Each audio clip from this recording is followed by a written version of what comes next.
mean, like I was coming off, playing on Team Canada, doing well, the year before. I mean, at Exeter, yeah, everything was like really on the up and up. You know what I mean?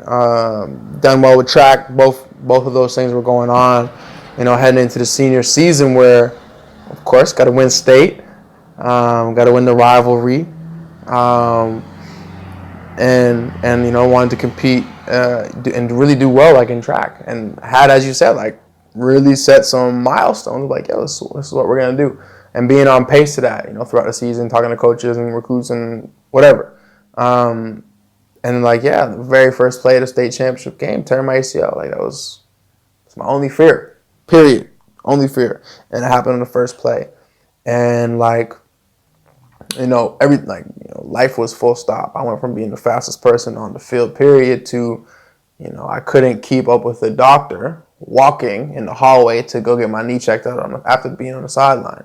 Like, very big change of pace, very, very much so a shift, like being in my headspace, right? And as I said, like I've always believed that everything happens for a reason.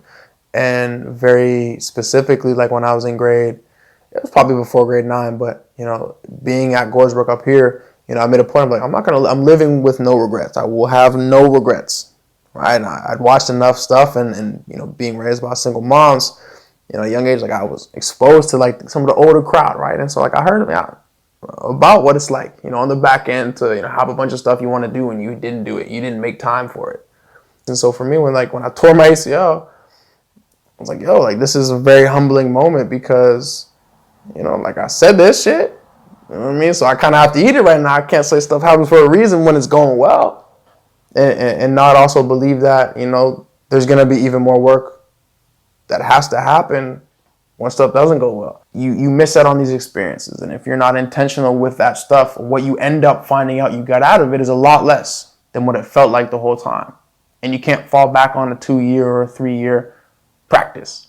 You know what I mean? Or you hit playoffs or whatever the case. Like, if you're not stepping out of there with more knowledge about yourself, more ability to understand how to be in a team environment, how to balance and manage your time, and how to be unbalanced with some things, and how to be uncomfortable, or how to, like, if you don't get the core themes out of it, you just had fun and you paid to have fun, right? And it catches up with you pretty quickly after. You don't even have to graduate at university to take that. Maybe you miss classes, or there are more classes that you need to be in and you find that out later, or your journey's longer because you have 6 years of academics, but you had to do 3 and 3 while you were playing ball, or like whatever it is. And so, yeah, it was a big pivot. It was a big shift. Lost some of the offers, the main ones that I was focusing on.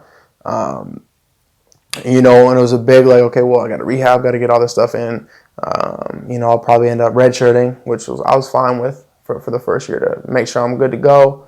But it was like so many moving parts.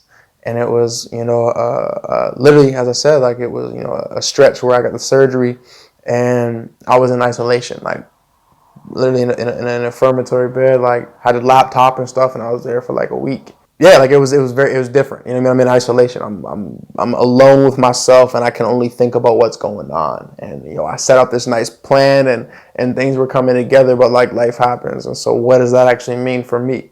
So again, like it's for me getting in a headspace, I'm not gonna let my circumstances limit me. I'm like, yo, I'm still the best. Whatever, it's rehab, so I get it. And so very much so it was kind of reframing the experience, like this is something else that's just going to have to overcome, right? And that's kind of the athlete mindset or the hustler mindset, like in any capacity, right? I mean, you have people coming up from wherever, right? And anybody that gets out of wherever they are, right, or success, like you're changing your state of being. You're getting out of something that wasn't where you wanted to be, and you're getting into a place that's better. And it takes work, and it takes being uncomfortable. So it was like, yo, I'm really going to have to do this. I'm really going to, you know what I mean? Like, there's no one else is going to do this for me. I'm literally like, I have to put myself in a spot where I can walk. I have to put myself in a spot where I can jog and run. That's me. That's not anybody else going to do that. So, I was very diligent. But it's like the whole rehab process, like that's mental, right? And that's why I was so much stronger from that, because like your body will heal, but like your mind and your mindset and your attitude really is the most important part. You heal faster if you believe you're going to heal faster. You're going to be aching, whatever, if you believe that. You're not going to walk again if you believe that. Like you really got to dig.